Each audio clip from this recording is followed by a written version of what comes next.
جھکا سر تو بنتے تھے تلوار سجدے، وہ سجدوں کے شوقین غازی کہاں ہے، زمین پوچھتی ہے نمازی کہاں ہے۔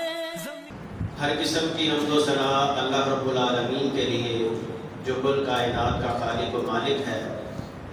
درود و سلام امام الانبیاء حضرت محمد الرسول اللہ صلی اللہ علیہ وسلم کی ذات مقدسہ مطہرہ مبارکہ پر۔ مختصر حمد و ثنا کے بعد محترم سامعین کرام و سامعات، قرآن مجید سے سورۃ القیمہ کی ابتدائی 2 آیات آپ کے سامنے تلاوت کی ہے۔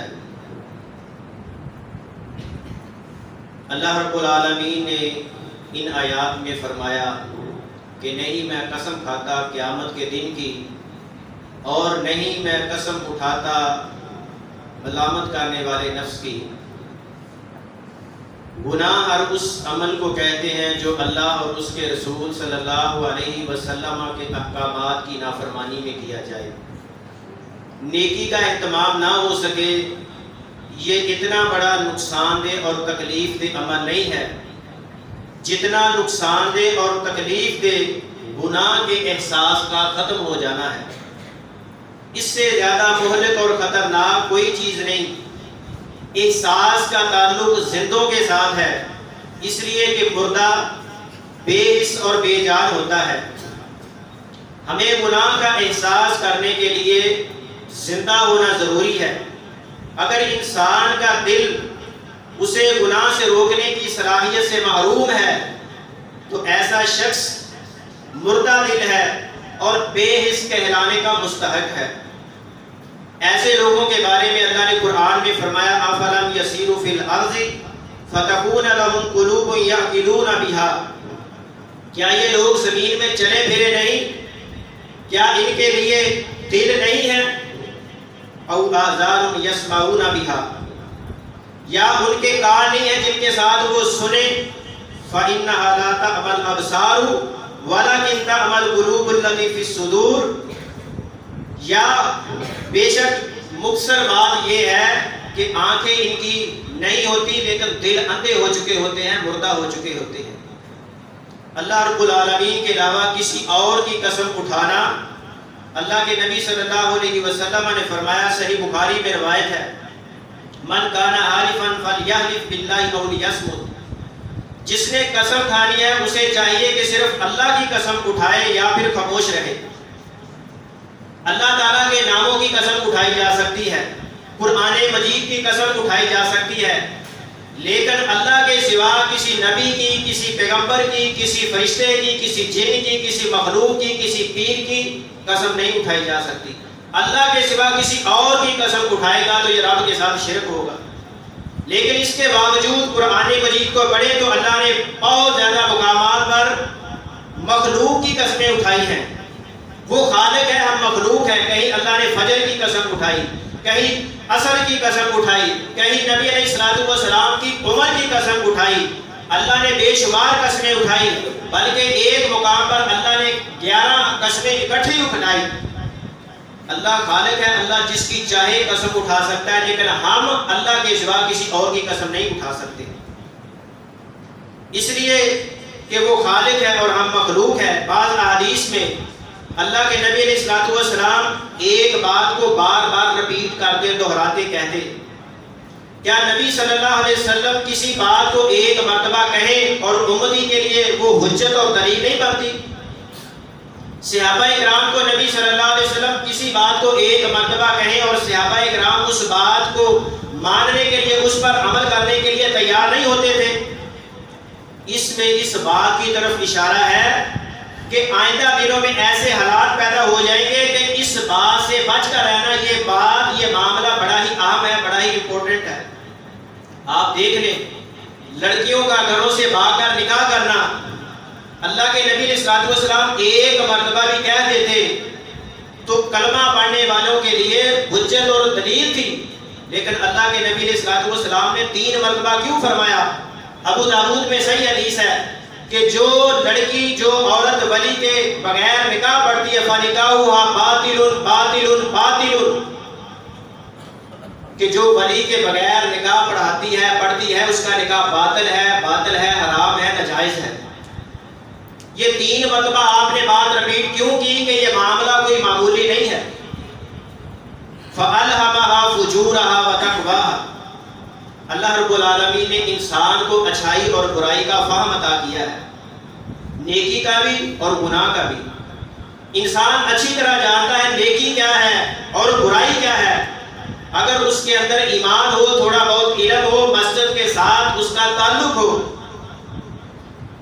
اگر انسان اس میں سستی کرے، کاہلی کرے، تو یہ انسان کی اپنی کمزوری ہے۔ ہم سب اپنے گریبان میں جا کر دیکھیں کہ ہم کہاں کھڑے ہیں۔ لوگ گناہ پہلے کرتے تھے، ان کو شرمندگی ہوتی تھی کیونکہ گناہ کا احساس ہوتا تھا کہ ہم نے گناہ کر لیا ہے، اللہ اور اللہ کے نبی علیہ السلام کے حکم کی نافرمانی کر لی ہے۔ اب یہ وقت آ گیا ہے کہ لوگ بڑی دیدہ دلیری کے ساتھ گناہ کرتے ہیں، سریعام کرتے ہیں، اور بعض لوگ اتنے چلاک اور مکار ہوتے ہیں، گناہ کرنے کے بعد کہتے تھے اچھا یہ بھی گناہ سی، یعنی وہ ایسے اپنے آپ کو معصومانہ انداز میں پیش کرتے ہیں گویا جو انہوں نے کام کیا وہ گناہ ہی نہیں، یا ان کو اس کا علم ہی نہیں، جبکہ اللہ نے فرمایا فَأَلْهَمَهَا فُجُورَهَا وَتَقْوَاهَا، ہم نے الہام کیا اس کو گناہ کا بھی اور نیکی کا بھی۔ بَلِ الْإِنسَانُ عَلَى نَفْسِهِ بَصِيرًا، بلکہ انسان اپنے آپ کو خوب دیکھنے والا ہے۔ انسان جتنے مرضی لاکھ عذر بہانے تراشے، نیکی کیا ہے، گناہ کیا ہے، اللہ کے نبی علیہ السلام کی صحیح مسلم اور ترمذی میں روایت ہے، آپ نے فرمایا البر حسن الخلق، نیکی اخلاق کا اچھا ہونا ہے، والاسم ما حاک فی صدرک وکریہت ان یطلع علیہ الناس، اور گناہ وہ ہے جو تیرے سینے میں کھٹکے اور تو اس بات سے ڈرے کہ کہیں میرے اس کام کا، میرے اس فعل کا لوگوں کو پتہ نہ چل جائے۔ انسان کا ضمیر زندہ ہو، جاگتا ہو تو وہ اسے بتاتا ہے، کھٹکھٹاتا ہے، دل انسان کا مفتی ہے، اندر سے فتویٰ دیتا ہے کہ تو جو کام کر رہا ہے وہ شریعت کے مطابق ہے یا شریعت کے مخالف ہے۔ آج ہم اپنے معاشروں پر ذرا ایک نظر دوڑائیں، لوگ گناہ کرنے کے بعد شرمندہ نہیں ہوتے۔ ہم میں سے جنہوں نے اپنا بچپن دیکھا کہ جب گھر کے اندر ماں بہن بیٹی نہیں ہوتی تھی، VCR کا دور تھا، 10 20 روپے ڈال کر VCR لے آ کر بیٹھک پہ بیٹھ کر دیکھتے تھے، کیسٹوں کو بغل میں چھپا کر لے کر جاتے تھے۔ گناہ کا احساس تھا، اس وقت گناہ کو گناہ سمجھا جاتا تھا۔ اذان ہوتی تھی، لوگ گانے کو بند کر لیتے تھے، فلمیں بند کر لیتے تھے۔ اب کیسا دور آ گیا، اللہ معاف کرے، یہاں تک معاملہ ہے کہ کسی کو کچھ کہتے ہوئے، کسی کو گناہ سے، برائی سے روکتے ہوئے بھی ڈر لگتا ہے کہ کہیں آگے سے گلے نہ پڑ جائے، یا آگے سے کیا بات کہے گا، یا آگے سے ہمارے ساتھ کون سا معاملہ کرے گا۔ جامع ترمذی میں روایت ہے، اللہ کے نبی صلی اللہ علیہ وسلم نے فرمایا کل بنی آدم خطاء وخیر الخطائین التوابون، آدم کی ساری اولاد خطا کار ہے، بہترین خطا کار وہ ہے جو توبہ کر لے، واپس پلٹ آئے، اپنے گناہ پر نادم اور پشیمان ہو جائے، شرمندہ ہو جائے، اللہ سے معافی مانگ لے۔ وہ ایسے ہی ہے اس نے گناہ کیا ہی نہیں ہے، لیکن گناہ کرنے کے بعد اس کو شرم نہ آئے، شرمندگی نہ آئے، اس کو گناہ کا احساس ہی نہ ہو، تو ایسا دل مردہ ہو چکا ہے، مردہ کہلانے کا وہ حقدار ہے۔ نیکی اور برائی کا جذبہ ہر ایک کے اندر ہے، کبھی نیکی کر لیتا ہے، کبھی برائی کر لیتا ہے۔ گناہ کرنے سے پہلے انسان شرم کی وجہ سے، اپنے والدین بہن بھائیوں کی وجہ سے جھجکتا تھا، آنکھ نہیں اٹھا سکتا تھا کہ میں نے یہ گناہ کر لیا ہے۔ آج آپ دیکھ لیں دل اتنے زنگ آلود ہو گئے ہیں کہ برائی کرنے کے باقاعدہ منصوبے اور پلاننگ بنائی جاتی ہے کہ ہم نے کون سے وقت میں کون سا گناہ کرنا ہے، برائی کا بھی ٹائم ٹیبل مقرر کر لیا ہے اور اس کو بڑی دیدہ دلیری کے ساتھ بتایا جاتا ہے۔ اللہ کے رسول صلی اللہ علیہ وسلم نے فرمایا، صحیح بخاری اور صحیح مسلم میں روایت ہے، میری ساری امت کو معاف کیا جائے گا سوائے ان گناہوں کے جو کھلم کھلا علن اعلان کرنے والے، لوگوں کو سریعام گناہ کرتے ہیں۔ کوئی بندہ رات کو اندھیرے کے اندر، تاریکی کے اندر گناہ کرتا ہے، آپ نے فرمایا اس کے باوجود اس نے جو رات کو گناہ کیا تھا، اللہ نے اس کے گناہ کو لوگوں کے سامنے ظاہر نہیں کیا، اس کے گناہ پر پردہ ڈال دیا، اللہ نے اس کے گناہ کو چھپا کر رکھا۔ لیکن جیسے ہی صبح ہوتی ہے وہ بڑے فخریہ انداز کے ساتھ بتاتا ہے لوگوں کو، یاروں بیلیوں کو، دوستوں کو، اپنے ہم نواؤں کو، ہم پیالوں کو، ہم نوالوں کو کہ میں نے رات کو یہ فلاں گناہ کیا تھا۔ آج کوئی کسی کو گناہ سے روکا تو دکھائے، اگر کوئی روکنے کی غلطی کر لے جسارت کر لے, آگے سے جواب ملتا ہے تو ماما لگتا, تو نے ڈریم کا ٹھیکہ لیا ہوا ہے, ٹھہر جا تینوں بھی پوچھ لیں گے, تینوں بھی دس لیں گے. یہ مومن کی نہیں, یہ منافق کی علامت ہے. ایک مومن کا کریکٹر کیا ہوتا ہے, کردار کیا ہوتا ہے؟ عبداللہ بن مسعود رضی اللہ تعالیٰ عنہ بیان کرتے ہیں صحیح بخاری میں, ان کا یہ قول ہے کہ مومن اپنے گناہ کو ایسے محسوس کرتا ہے کہ جیسے وہ کسی پہاڑ کے نیچے بیٹھا ہے. جیسے ہی اس نے گناہ کیا پہاڑ اس کے اوپر گر جائے گا اور وہ ہلاک ہو جائے گا, مر جائے گا. اور بدکار آدمی, فاسق آدمی, اللہ کا نافرمان بندہ, اس کی مثال ایسی ہے, وہ گناہ کو ایسے سمجھتا ہے کہ اس کے ناک پر کوئی مکھی بیٹھی ہے, بس اس نے ہاتھ کے ساتھ یوں کیا اور مکھی اڑ گئی. یعنی وہ گناہ کی ٹینشن ہی نہیں لیتا. اگر مجھے پتا ہو کہ یہ دیوار گرنے والی ہے, یہ چھت گرنے والی ہے, کیا عقل مند دانا سیانا بندہ اس کے نیچے بیٹھے گا, اس دیوار کے پاس بیٹھے گا؟ اس کے باوجود آپ دیکھ لیں کہ آج دل ہمارے کس قدر سخت ہو چکے ہیں, بے حس ہو چکے ہیں, گناہ کو گناہ ایکسپٹ کرنے کے لیے بھی تیار نہیں ہے. ہم میں سے ہر ایک کس صف کے اندر ہے, مومنوں کی صف میں ہے یا منافقوں کی صف کے اندر ہے؟ ہر ایک بندہ اپنے گریبان میں جا کر اپنا تعین کر سکتا ہے. بات یہ نہیں کہ گناہ کو بڑی بات ہے, گناہ ہو جانا بڑی بات نہیں, گناہ پر ڈٹ جانا, گناہ کا احساس نہ ہونا, گناہ کی معافی نہ ماننا, یہ سب سے بڑا گناہ ہے, یہ سب سے بڑا جرم ہے. گناہ پر احساس کرنا یہ ایمان کی علامت ہے. کم از کم انسان کو یہ فکر تو ہونی چاہیے کہ مجھ سے گناہ ہو گیا ہے, میں اللہ سے معافی مانگ لوں. انسان نیکی کا سوچتا ہے, دائیں سائڈ والا فرشتہ فوراً نیکی لکھ لیتا ہے. انسان گناہ کرنے کا سوچتا ہے, گناہ نہیں لکھا جاتا, گناہ کر لیتا ہے. طبرانی کبیر میں صحیح روایت ہے 6 گھڑیوں تک, بعض علماء نے ترجمہ کیا 6 گھنٹوں تک اس کا گناہ لکھا ہی نہیں جاتا. اگر 6 گھنٹوں کے اندر وہ اللہ سے معافی مانگ لیتا ہے, اس کو احساس ہو جاتا ہے, فرشتہ واپس قلم لے جاتا ہے, اس کا گناہ لکھتا ہی نہیں. اللہ کے نبی علیہ الصلوۃ والسلام کی مسند احمد میں صحیح روایت ہے, آپ نے فرمایا من عمل حسنۃ فسر بها وعمل سیئۃ فساءته فهو مؤمن. جو بندہ نیکی کر کے خوش ہو جائے اور گناہ کر کے برائی کر کے پریشان ہو جائے, فهو مؤمن, نبوت والی سچی سچی زبان کے الفاظ ہیں, وہ بندہ مومن ہے.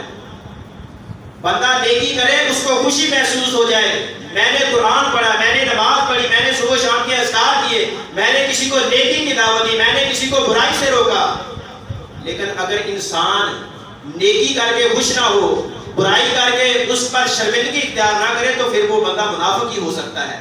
جس طرح نیکی پر خوش ہونے والا, برائی پر پریشان ہونے والا مومن ہے, اسی طرح گناہ کے اوپر خوش ہونے والا یا اس کا احساس ہی نہ ہونے والا ایسا بندہ پھر منافق ہی ہو سکتا ہے. اللہ کا بندے کے ساتھ کم از کم اتنا مضبوط تعلق ہونا چاہیے کہ وہ نیکی کرے تو اس کا دل اطمینان اور سکون محسوس کرے, گناہ کرے تو پریشان ہو جائے, شرمندہ ہو جائے. ہر انسان کو کم از کم اتنا علم اور شعور ہونا چاہیے کہ گناہ کیا ہے, اچھائی کیا ہے, برائی کیا ہے.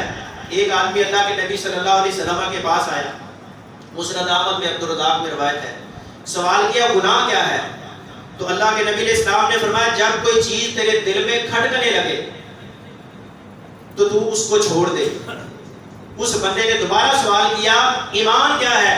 آپ نے فرمایا جب تجھے تیری برائی لگے, تجھے محسوس ہونے لگے کہ یہ برائی ہے, یہ گناہ ہے, اور تیری نیکی تجھے خوش کر دے تو تو مومن ہوگا. اس حدیث مبارکہ میں جو قانون بیان کیا گیا یہ انتہائی سلیم الفطرت, علم اور مسجد اور مدرسے کے ساتھ تعلق رکھنے والا, علم کا شعور رکھنے والا ان لوگوں کے ساتھ ہے. عوام کی مثال تو عوام الانام کی طرح ہے, ان کو کیا پتا کہ آیت پڑھی اس کا مطلب کیا ہے, حدیث کا مطلب کیا ہے. لیکن کم از کم ہر انسان کو اتنا شعور ہونا چاہیے کہ نیکی کیا ہے, شرک کیا ہے, توحید کیا ہے, بدعات کیا ہے, سنت کیا ہے, حلال کیا ہے, حرام کیا ہے. جو بندہ کاروبار کر رہا ہے, جو پیشہ اختیار کر رہا ہے, اس میں غلط کیا ہے, صحیح کیا ہے. کم از کم انسان کو اپنے پیشے کے بارے میں تو علم ہونا چاہیے کہ جو میں کما رہا ہوں مجھے اس کے اصول و ضوابط, قاعدے, کلیے, قانون آتے ہیں کہ نہیں آتے. ایک صحابی نے جن لوگوں کے دلوں کے اندر گناہ کا احساس تھا, دیکھیے وہ کیسے اللہ کے نبی علیہ الصلوۃ والسلام کے پاس چل کر آئے, کیسی ان کی تربیت کی. صحیح بخاری میں روایت ہے ایک آدمی اللہ کے نبی صلی اللہ علیہ وسلم کے پاس آئے, میں نے روزے کی حالت میں اپنی بیوی سے مباشرت کر لی, ہلاک تو میں ہلاک ہو گیا. اللہ کے نبی صلی اللہ علیہ وسلم نے کہا کیا تو کسی غلام کو آزاد کر سکتا ہے؟ نہیں کر سکتا. 2 مہینے کے لگاتار روزے رکھ سکتا ہے؟ نہیں رکھ سکتا. 60 مسکینوں کو کھانا کھلا سکتا ہے؟ نہیں کھلا سکتا. ایک صحابی کھجوروں کی ٹوکری لے کر آئے, آپ نے اس کو دے دی کہ جا کر تقسیم کر دے. یہ صحابی کے دل میں گناہ کا احساس تھا, تب ہی چل کر اللہ کے نبی علیہ الصلوۃ والسلام کے پاس آئے. آج ہم میں سے کسی سے گناہ ہو جائے لا علمی کے اندر, ہم کسی اہل علم کے پاس جا کر پوچھتے ہیں کہ ہم سے یہ غلطی ہو گئی ہے, اس کا کفارہ کیا ہے, اس کا ازالہ کیا ہے, اس کا متبادل کیا ہے. ماعز بن مالک رضی اللہ تعالیٰ عنہ, انہوں نے ایک لونڈی کے ساتھ زنا کر لیا. ان کے والد نے کہا اللہ کے نبی علیہ الصلوۃ والسلام کے پاس جاؤ, جو بتائیں گے اس پر عمل کرنا, شاید وہ تیرے لیے استغفار کرے. ماعز رضی اللہ تعالیٰ عنہ اللہ کے نبی علیہ الصلوۃ والسلام کے پاس حاضر ہوئے. اللہ کے نبی, میں نے بدکاری کر لی ہے, مجھ پر اللہ کی کتاب کے مطابق فیصلہ کریں. آپ نے اپنا چہرہ مبارک موڑ لیا, ادھر آ گئے. اللہ کے نبی صلی اللہ علیہ وسلم, میں نے زنا کر لیا. آپ نے چہرہ ادھر کر لیا. 3-4 مرتبہ اللہ کے پیغمبر علیہ الصلوۃ والسلام کے پاس آ کر کہے اللہ کے نبی اللہ کی کتاب قرآن کے مطابق مجھ پر حد نافذ کریں. کس چیز نے ابھارا, کس چیز, وہ اللہ کے پیغمبر علیہ السلام کے پاس اس بندے کو لے کر آئی, کس چیز نے اس کو ابھارا کہ کتاب اللہ کے مطابق قرآن مجید کے مطابق مجھ پر فیصلہ کرے. اللہ کے پیغمبر علیہ الصلوۃ والسلام نے پھر اس کو رجم کر دیا. بنی اسرائیل پر اللہ نے کتنے انعام و کرام کیے, بہت کچھ دیا. چاہیے تو یہ تھا کہ اللہ کے ان احسانات کا اعتراف کرتے, ان کے دل نرم ہو جاتے. لیکن قرآن نے کیا فرمایا, ثم قست قلوبکم من بعد ذلک فہی کالحجارۃ او اشد قسوۃ وان من الحجارۃ لما يتفجر منه الماء, کہ ان کے دل پتھروں سے بھی زیادہ سخت ہو گئے. بعض پتھر ایسے ہیں کہ پتھروں سے بھی پانی جاری ہو جاتا ہے. فارسی کی مثال ہے جنبت, زمین جنبت نہ جنبت گل محمد جنبت. زلزلہ آیا ساری زمین ہل گئی, نہیں ہلا تو گل محمد نہیں ہلا. یہ فارسی کی مثال معاشرے میں کسی ڈھیٹ انسان کے لیے دی جاتی ہے.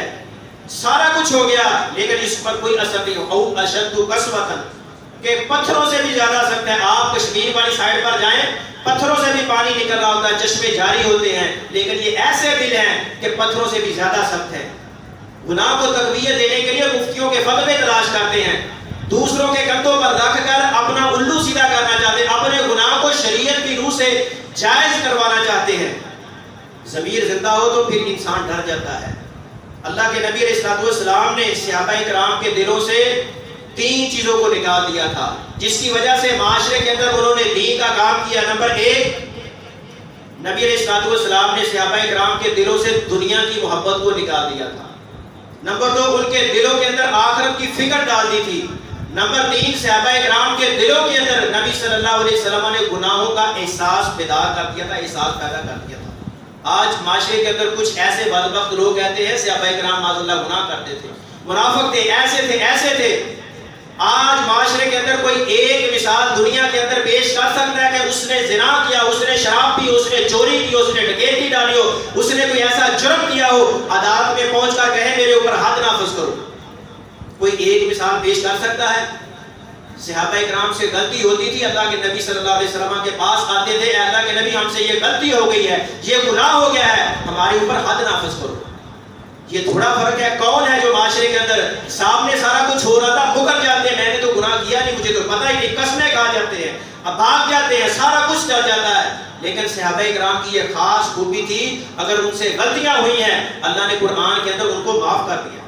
ان کے بخشش کے, ان کی مغفرت کے, ان کی جنت کے اللہ تعالیٰ نے سرٹیفکیٹ جاری کر دیے ہیں. اللہ کے نبی علیہ السلام کے پاس غام دیا, قبیلہ ازد کی ایک عورت آئی ہے, اللہ کے رسول صلی اللہ علیہ وسلم مجھے پاک کرے. آپ نے فرمایا تیرے اوپر اللہ کی رحمت ہو, چلی جا, اللہ نے تجھے معاف کر دیا, توبہ کا اللہ سے سوال کر. بار بار اللہ کے نبی علیہ الصلوۃ والسلام یہ کہتے رہے, اور وہ ماعز بن مالک کی طرح یہی کہتے رہے, اللہ کے نبی صلی اللہ علیہ وسلم میں نے زنا کر لیا ہے, زنا کی وجہ سے پریگننٹ ہوگی. آپ نے فرمایا چلی جا, جب بچہ جنے گی تو تم پھر واپس آنا. یہ ہوتا ہے گناہ کا احساس. یہ نہیں کہ ضمانت ہوئی فوراً بھاگ کر نکل گئے. آپ کسی کی ضمانت کروا کر تو دیکھیں, ملک چھوڑ دیتے ہیں. عوام کیا, حکمران کیا, سارے جس کا بس چلتا ہے, پتہ کہ اس کے اوپر جرم عائد ہے, ثابت ہے, بھاگ جاتے ہیں.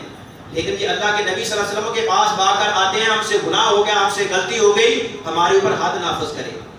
2-2.5 سال کے بعد بچہ لے کر آئی, اس کے ہاتھ میں روٹی کا ٹکڑا پکڑا, تو اللہ کے پیغمبر علیہ السلام نے اس بچے کو صحابہ کرام کو دے دیا کہ اس کی پرورش کریں، اور اس عورت کو رجم کر دیا گیا۔ دنیا کے اندر نبی علیہ السلام نے فرمایا جس کو اس کے گناہ کی سزا مل گئی، کل قیامت والے دن اللہ رب العالمین اس کو سزا نہیں دیں گے۔ یہ ہوتا ہے گناہ کا احساس۔ خالد بن ولید رضی اللہ تعالیٰ عنہ، یہی عورت کو جب رجم کیا گیا، پتھر مارا، خون کا چھینٹا اڑ کر خالد بن ولید رضی اللہ تعالیٰ عنہ کے کپڑوں پر پڑا، انہوں نے اس کو برا بھلا کہا۔ اللہ کے نبی صلی اللہ علیہ وسلم نے فرمایا، اے خالد، اس ذات کی قسم جس کے ہاتھ میں میری جان ہے، اس نے ایسی توبہ کی ہے، اگر ٹیکس لینے والا بھی ایسی توبہ کرے تو اللہ اس کے گناہوں کو بھی معاف کر دے۔ ایک روایت ہے اگر مدینے کے 70 گناہگار کے اوپر اس کی توبہ کو تقسیم کر دیا جائے، اللہ مدینے کے 70 گناہگاروں کو بھی معاف کر دے۔ اس نے ایسی سچی توبہ کی ہے۔ آج ہمارے اندر گناہ کا احساس ختم ہو چکا ہے، معافی مانگنے کا۔ گناہ کب چھوڑے گا؟ جب گناہ کا احساس ہوگا، جب اس کو پتا ہوگا کہ میں اللہ کی نافرمانی کر رہا ہوں، میں گناہ کر رہا ہوں۔ شرک تب چھوڑے گا، اس کو شرک کا پتا ہوگا۔ بدعات تب چھوڑے گا، بدعات کا پتا ہوگا۔ بے غیرتی اور حرام خوری تب چھوڑے گا جب اس کو پتا ہوگا۔ اگر وہ شرک کو ثواب سمجھ کر، بدعات کو ثواب سمجھ کر کرے گا، سود کو منافع سمجھ کر کرے گا، وہ اس کے اندر گناہ کا احساس کیسے پیدا ہوگا اور وہ گناہ کی رب سے معافی کیسے مانگے گا؟ اللہ کے پیغمبر علیہ السلام غزوہ تبوک سے پیچھے رہنے والے صحابہ میں سے ابو لبابہ بن عبد المنذر رضی اللہ تعالیٰ اور ان کے کچھ ساتھی، انہوں نے اپنے آپ کو مسجد کے ستونوں کے ساتھ باندھ لیا۔ 6 راتوں کے بعد اللہ رب العالمین نے ان کے حق کے اندر وحی نازل کی۔ سورۃ توبہ کی 102 نمبر آیت کے اندر وَآخَرُونَ اعْتَرَفُوا بِذُنُوبِهِمْ خَلَطُوا عَمَلًا صَالِحًا وَآخَرَ سَيِّئًا عَسَى اللَّهُ أَن يَتُوبَ عَلَيْهِمْ إِنَّ اللَّهَ غَفُورٌ رَحِيمٌ۔ اور کچھ دوسرے ہیں جنہوں نے اپنے گناہوں کا اقرار کیا، اعتراف کیا، انہوں نے کچھ عمل اچھے کیے اور کچھ برے کیے۔ قریب ہے کہ اللہ رب العالمین ان پر مہربانی کرے گا، یقیناً اللہ بخشنے والا، نہایت رحم کرنے والا ہے۔ اللہ کے نبی علیہ السلام نے اللہ کے اس حکم پر ان کو مسجد کے ستونوں کے ساتھ کھول دیا اور فرمایا تمہیں مبارک ہو، اللہ نے تمہاری توبہ کو قبول کر لیا ہے۔ ان بندوں نے اپنے آپ کو ستونوں کے ساتھ کیوں باندھا؟ کس بات نے ان کو مجبور کیا ابالا کہ اپنے آپ کو غزوہ تبوک سے پیچھے رہ گئے؟ ان کے ذہن کے اندر یہ احساس تھا ہم سے اللہ کے نبی اسلام کی نافرمانی ہو گئی ہے، ہم سے گناہ ہو گیا ہے۔ اپنے آپ کو سزا کے طور پر ستونوں کے ساتھ باندھ لیا۔ ہم صبح سے شام تک، شام سے صبح تک کتنی اللہ اور اللہ کے پیغمبر علیہ السلام کی نافرمانیاں کرتے ہیں۔ کیا ہمارے دلوں کے اندر احساس پیدا ہوتا ہے کہ ہم نے جو اللہ سے نافرمانی کیا ہے اس گناہ کی اللہ سے معافی مانگ لے، اللہ سے توبہ کر لے؟ نہ جانے کس گھڑی کے اندر یہ سانس ختم ہو جائے، پرواز کر جائے۔ گناہ ہونے کے بعد دل کو زندہ رکھنا، جس دن یہ دل مردہ ہو گیا سمجھ لے انسان کا کام ختم ہو گیا۔ قیس بن عاصم رضی اللہ عنہ سلسلہ صحیحہ میں روایت ہے، اللہ کے نبی صلی اللہ علیہ وسلم میں نے دور جاہلیت کے اندر اپنی 8 لڑکیوں کو زندہ دفن کر دیا۔ کیا اس کا کوئی حل ہے؟ دور جاہلیت کے اندر 8 بیٹیوں کو زندہ ہی دفن کر دیا۔ اللہ کے نبی علیہ السلام نے فرمایا گردن آزاد کرو۔ تو اس صحابی نے کہا اللہ کے نبی صلی اللہ علیہ وسلم میرے پاس اونٹ ہے، تو آپ نے فرمایا اونٹ کو نہر کر دو۔ یہ گناہ کا احساس تھا، 8 لڑکیاں زندہ دفن کر دی، لیکن اسلام قبول کیا۔ اسلام میں داخل ہونے کے بعد ان کو یہ احساس پیدا ہوا تو اللہ کے پیغمبر علیہ السلام کے پاس آ گئے۔ بنی اسرائیل کا بندہ جس نے 100 قتل کیے تھے، اس کے دل کے اندر احساس پیدا ہوا کہ میں نے بہت بڑا جرم کر لیا ہے۔ اللہ کے پیغمبر علیہ السلام نے فرمایا جہنم کی ایک وادی ہے ان لوگوں کے لیے، مسند احمد الترغیب والترہیب میں صحیح روایت ہے، ان لوگوں کے لیے جو نصیحتیں سن کر عمل نہیں کرتے، خطبہ جمعہ سنتے ہیں، تقریریں سنتے ہیں، واعظ و نصیحت سنتے ہیں، لیکن سن کر اس پر عمل نہیں کرتے، ہلاکت اور بربادی ہے، تباہی ہے ان لوگوں کے لیے جو اپنے گناہوں کے جاننے کے باوجود اس پر اڑے رہتے ہیں، اس پر ڈٹے رہتے ہیں، اللہ سے معافی نہیں مانگتے۔ آئیے آج سے عزم کریں، اگر ہم سے خاصیت انسان، خاصیت بشر کوئی غلطی ہو جاتی ہے تو اللہ رب العالمین کی بارگاہ میں اپنے آپ کو پیش کریں، اپنے گناہوں کی معافی مانگیں۔ جب تہجد کا وقت ہوتا ہے اس وقت اٹھنا بڑا مشکل ہوتا ہے، اس وقت اللہ رب العالمین آسمان دنیا پر آ کر تشریف لاتے ہیں، کہتے ہیں حل من مستغفر، ہے کوئی مجھ سے گناہوں کی معافی مانگنے والا؟ ہے کوئی بیمار؟ ہے کوئی کسی پریشانی کے اندر، کسی مجبوری کے اندر مبتلا، میں اس کی آواز سنوں، میں اس کی دعا کو قبول کروں۔ آئیے، کل بنی آدم خطاء وخیر الخطائین التوابون، اللہ کے نبی علیہ السلام نے فرمایا آدم کی ساری اولاد خطا کار ہے، بہترین خطا کار وہ ہے جو توبہ کر لے، جس کے اندر گناہ کا احساس پیدا ہو جائے کہ میں نے آج اللہ کے نبی علیہ السلام کے حکم کی، فلاں حکم کی نافرمانی کی ہے، میں نے اللہ کی نافرمانی کی ہے۔ اگر مجھے احساس ہو جائے کہ میں 5 نمازوں میں سے روزانہ کتنی نمازیں پڑھتا ہوں، میں روزانہ قرآن مجید کی کتنی تلاوت کرتا ہوں، آج میں نے کسی کا حق تو نہیں مارا، کسی کے ساتھ ظلم و زیادتی تو نہیں کی۔